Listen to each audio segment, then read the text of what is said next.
Good morning everyone and welcome to our small footprint. My name is Nyssa, and if you're new here, we are a family of 8 who live off-grid in Australia. Today's video is stuff that I filmed while I was doing the 6 weekly grocery haul. So what I did was I filmed bits and pieces all the way through the 2 days that I was doing it, and then once I got home, then I collated it. So it looks okay. It's got timestamps on it, which gives you an idea of where and how long everything was taking, which is the main thing. There's some footage of inside the fruit and veg store because I got permission from Adam to do that, so that gives you a look at that, and the trolley full of all the winter stuff that I bought, the slippers and all that sort of stuff as well. So I'm going to share it. I have managed to get pretty much no public in there at all, as far as I saw going through. Feel free to,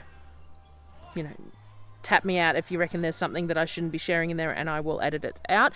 But I think I've done pretty well at making sure that there's nothing there that's going to risk anyone being on video that shouldn't be. Normally I do a bit of a planning video as well, and I really just didn't get a chance to. So what I've done, I'm going to put a screenshot here of what I do for my inventory sheets, which I talk about each time I do my grocery hauls. And basically I have a base level of everything that I want on my pantry, and then I write that down onto spreadsheets, and then I put what I do have, what the base level is, and how much I need to buy to bring it back to that base level. I've created a couple of these spreadsheets so that they're shareable because people ask me about them, and they're Canva documents. So I've shared them as templates, so the link will be in the description, and you can go to Canva and you can edit them to create the lists of things that are suitable for you. The lists on here are things that are suitable for me. Now obviously this isn't everything I buy, but it's the stuff that doesn't get used up in the 6 weeks. So there's certain things that we buy every 6 weeks no matter what, because we use it all up, like honey and things like that. So I don't need it on the list because there's never any left at home anyway, or if there is, it's not worthwhile keeping record of, so it doesn't really matter.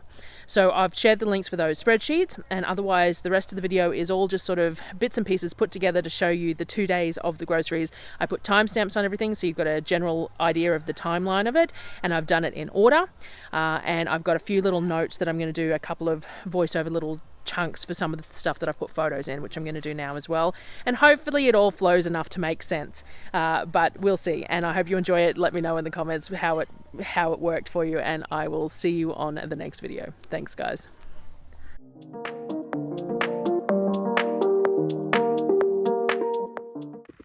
Hey everyone, welcome to our small footprint. My name is Nyssa, and if you're new here, we are a family of 8 who live off-grid in Australia. Now, every time I do my 6 weekly grocery shop, people request that I do some filming of the actual grocery shop, and I really suck at it because I'm not real great with videoing while I'm out and about. I don't want to get any of the public in the video, and I just feel really awkward, but I'm going to attempt it. I'm going to grab a new set of headphones while I'm out first thing this morning so that I can talk into my headphones rather than talking at the phone, and try and get some shots of what I do and how I plan it as I go along and see what's available. But I can't guarantee that this video will ever see the light of day, but I'm going to attempt it for everyone because everyone keeps on asking. So this is Thursday. So this day is the day where I go to Bunnings, I go to Kmart, Coles, Woolworths, Aldi, and get all of that done during the day today, as well as any errands. I'm going to go and pick up our marketplace buy first up, which is a Wonder Bag, which I'll show you when I pick it up, and I need to go to the post office for mum as well, and then I'm going to head to Carindale because Carindale has Woolworths, Coles, Aldi and Kmart and Target and Big W and somewhere to eat and everything all in one place, which is kind of the beauty of not having the trailer too. I wouldn't have been able to park in the Carindale shopping centre with the trailer attached either, and I decided not to bring it in the end because the bulky stuff that I was trying to buy, the lady didn't reply to me. So we think we've got the old fridge working again too. I did a last ditch, vinegared the whole thing, checked all the connections. It's been turned off for a week. We turned it back on. I've got a temperature gauge in there, and at the moment it's holding at 4 degrees. So we will see if it holds that once we get it full, because that's going to be the big test, is putting product in there. But for the moment I'm comfortable not looking at a new fridge while I'm down here, and worst comes to worst, Darryl can look at one in Toowoomba, whether it's a second hand or a brand new, or we will make that decision. Buying second hand is tricky when you're on solar because they're older, which means that they're already less energy efficient than the newer models, but you just don't know how they've been treated as to whether they have issues with the power as well. So it's a bit of a a bit of a gamble. So we shall see how we go. But anyway, I'm going to head off and I will try and check in throughout the day, and then we'll see about voiceover and editing, all that sort of stuff, and we'll see if this video makes it. Thanks, guys. So this is what I just picked up for from the marketplace. It is a wonder bag. So it is a wonderful South African bag that you, like if you're making a stew, you put the stew on the stove and you have to boil it for 10 minutes, and then you put the lid on the stew and you put it inside this bag with the lid all tied up, and it will slow cook in it. So you don't need to use any electricity. It will just slow cook in this bag until you're ready to pull it out and eat it. And it's a lovely large one, big one. And it was actually, the lady said it was actually a wedding present from their family who brought it over from Zimbabwe as a gift, and they've never used it. And so she's really glad that it's going somewhere that is going to be well used. So I'm really grateful for that. And that was only $20. So pretty chuffed. So that's what I got from Marketplace, and now I'm at the shopping centre.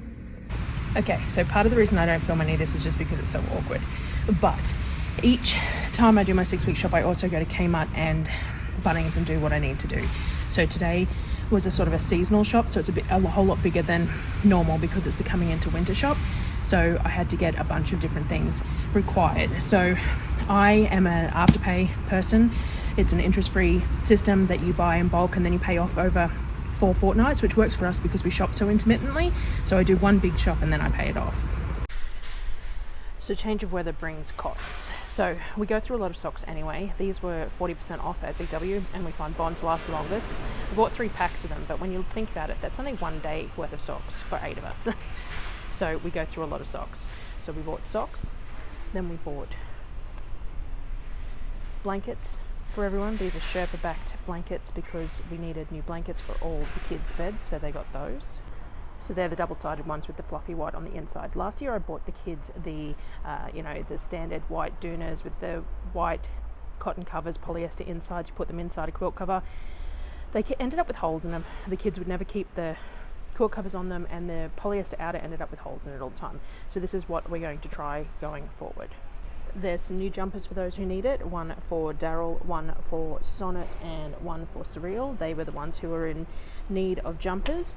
The boys still have plenty of hand-me-downs that they're currently wearing, and Apollo does as well. So those 3 jumpers for those 3. And then we've got slippers. So there's a variety of slippers between everyone, Sonnet, Surreal. There's some for Darryl. There's 3 the same, like this for the boys, and I just got some bed socks because I'm not really a huge slipper person.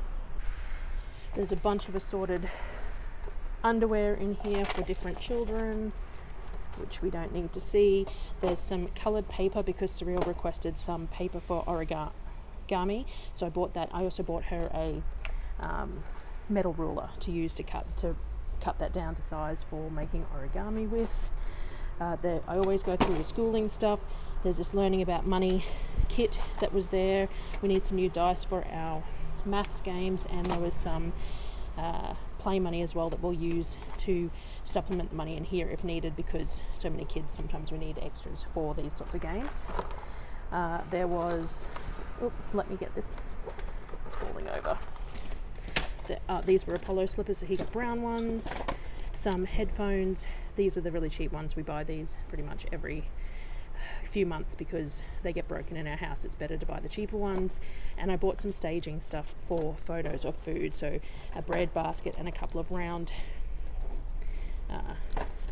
placemats to use. There's also a bath mat, some texters for the kids, a timer for the kitchen. There is a shirt that was on clearance for Darryl because he can always do with shirts, and the boys requested fingerless gloves, so I actually found the boys these really cute dinosaur ones that will fit them, and then the bigger kids I bought these plain black ones to wear. What else did I get? I got some more glue for the kids for their schoolwork, and another cutting board, the really long ones that I really like, and some more bamboo utensils there, and some jeans for Surreal as well, who requested some jeans. So that's sort of it, I think. They're the bed socks that I bought. rather than slippers. So that was the big load at Kmart and Big W. Next stop was Coles. Now, part and parcel of juggling the groceries becomes deciding what comes from where. So oats, for example, are the same price per 100 at Coles, Woolworths and Aldi. Coffee beans are similar, and raw sugar is similar. But if I got it all from, say, Aldi, then I'd have more than would comfortably fit in my trolley. Raw sugar is the same price at Costco too, but again, if I got it at Costco, it would take up space in the trolley that could be used for things that are more needed from Costco.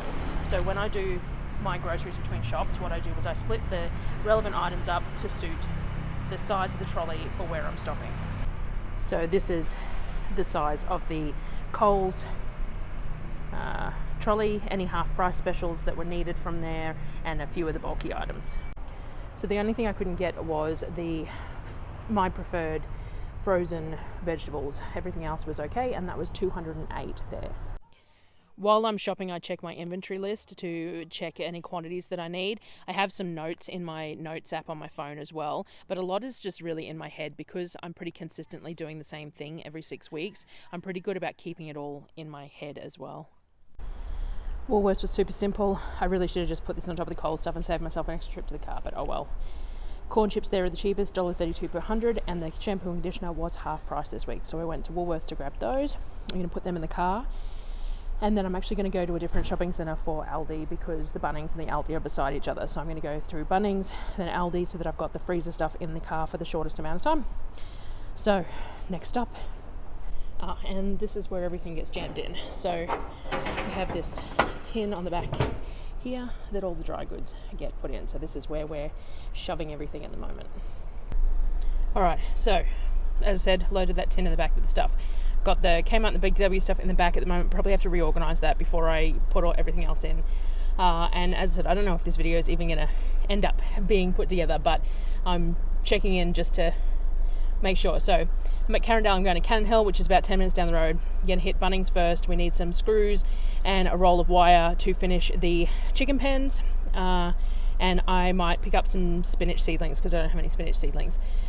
Then I will do the full Aldi shop and then load it all in the back, and then I will head back to Mum's for the evening. So that was Coles and Woolworths done, Kmart, Big W, all the miscellaneous stuff. Now we'll do Bunnings and Aldi, and then I'll head back.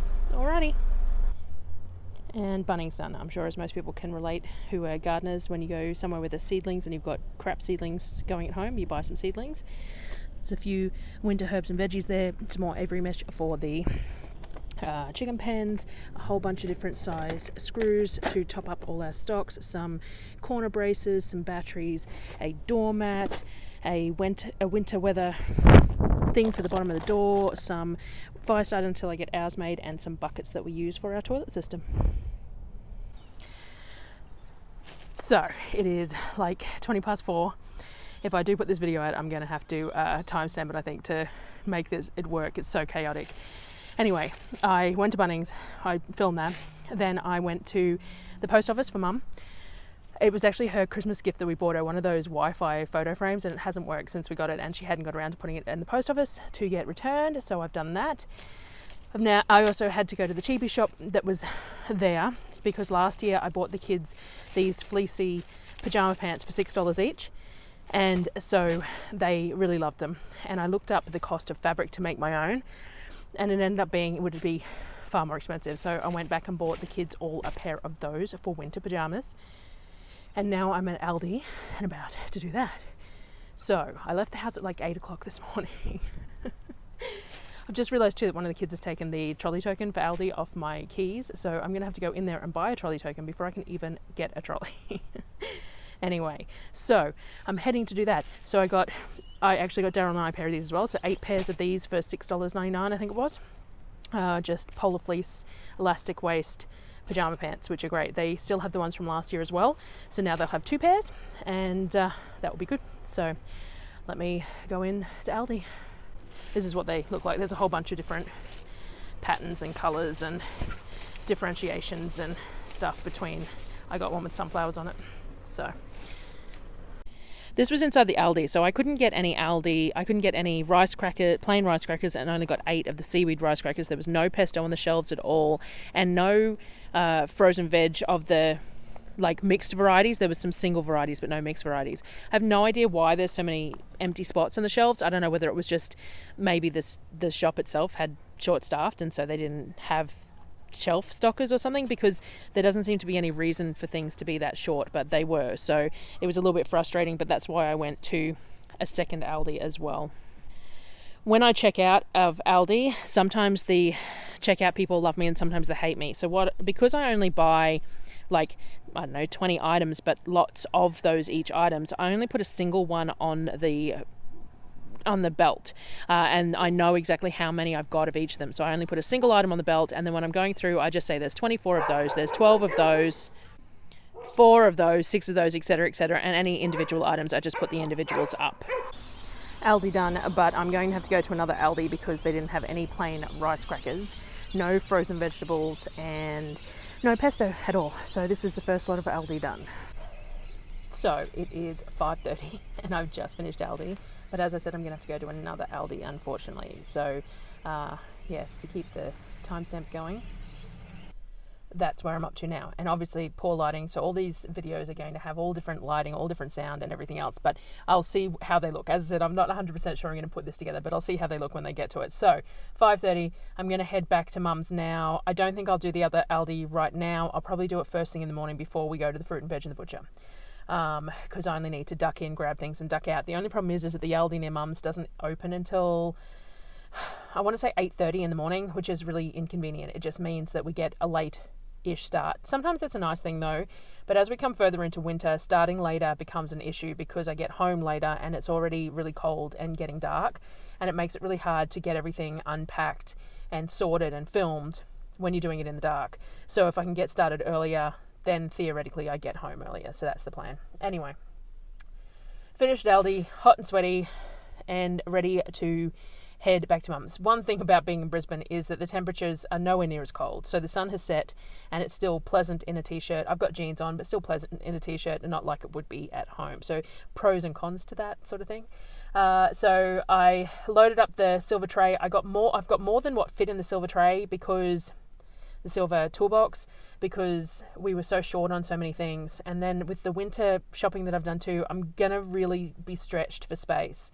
It's gonna take some finagling, I think, at Costco, which is where I end up doing it. I end up reorganizing. I generally end up with an esky on the front seat with me, because I need that space in the back of the tray for adding more fruit and stuff. And I don't know, we'll see how we go, and I'll share it with you if I remember when I'm doing it. I'm trying to make a concerted effort, because I do have a tendency to forget to share all of this sort of stuff, and that's what people are wanting to see, so I will try and remember. Alrighty, heading back to Mum. So this is the end of Thursday. Second Aldi done. We managed to get the pesto. I got some more rice milk because I could, and the frozen veggies. They still didn't have any rice crackers though. Alrighty, hitting the butcher and the fruit and vegetable now, so I will try and get some footage inside of there for you as well. So we've done Aldi, got to Browns Plains doing fruit and veg and butcher, and then I'll show you what I got. I forgot to get any footage of inside the butcher, but this is the trolley load that I got from there, and of course you saw more details on the grocery haul as well. This is the inside of the fruit and veg shop that I go to, which is Mega Fresh at Browns Plains. Adam looks after me when I go there. So the inside of this is always pristine. The fruit and veg is always perfect quality, but they also have trays full of seconds and stuff if you want to buy them. So like the seconds of grapes were out the front that I bought the boxes for $5 per box, knowing that there would be some moldy ones in there, but the kids could go through them. And they always have a couple of trolleys full of, anything that's looking a little bit sad that's come off the standard shelves into bags so that you can buy them. And then what he does for me is he lets me buy stuff in boxes out of the cold room, so I just sort of have a chat to him about what's in season, what's cheap, what's available at the time, and I buy by the box based on the seasonal availability and the pricing for those sorts of things. So I think that it just works really well for that purpose. I grabbed a few pictures while I was in Costco of a few things just to show you. One of them was the ice cream maker. This was on clearance for $150 just before Christmas, but I didn't have any spare money, so I didn't buy it at the time, and now it's back up at normal price and I'm not paying that for it, but I just thought I'd share. These small bowls, they're the ones that I buy all the time and use on video a lot. I really enjoy using these. They're really pretty colours and they work really well. They had some silicone reusable Ziploc bags. These are too small for my usage. I opened them up to have a look at the sizing. They're far too small, but that's pretty neat. And they had these gorgeous mugs that I was really tempted to buy. They're sold as soup mugs because they're quite large. They're so pretty, and I thought they would look so nice in photos of food for things for the blog and things like that, but it was money that I didn't need to spend again. We also looked at these rechargeable lights. I considered them for the kitchen because I have a lot of problems with the lighting in the kitchen during evening cooking, but I really hesitate to buy anything until we get the space set up how we want, because it just seems pointless that it might not work once we've got the space sorted. This is the fruit and veg room in Costco. So just a bits and pieces in there to show you. So if you see this, like the broccoli was $6.99 for 750 grams, and I got it for $2 a kilo. So it was well and truly worth buying, even if I don't quite get through all of it. But hopefully I'll get through most of it anyway. And the animals will always eat what I don't. So it's not like it gets wasted. It's just that I would prefer to eat it rather than feed it to the animals when it's this fresh. They have plenty of other things that they can eat that aren't. Like they got a lot of grapes and stuff too. So, we'll see how we go. Hopefully I get through it. I did buy the cucumbers. They're not real cheap, but they're a treat for the kids. The kids love cucumbers and we don't buy them very often. And I didn't grow any this year, and it's now too late because cucumbers won't grow when there's frosts, which is unfortunate, but I will try again next year. This is the mints that I normally buy, and this is the door that you knock on for the cases. So this is the way I normally buy the mints, and if you knock on that door, that's how I get the pork cases, and that's where I asked about the beef and got the beef trims, so that was pretty exciting. This is the trolleys at the checkout. So we had lunch in the food court after we checked out, so that's why there's a bit of a gap in the timestamps here. I generally fill about 1.5 trolleys and Mum has the rest, though when I am on my own I can make it all work in one trolley. It just takes a lot more juggling, and I find that it's harder because the people who are checking, like if they get someone to help you pack the trolleys on the other end, they're never as good at packing it as I am, because I've had a lot of experience doing it.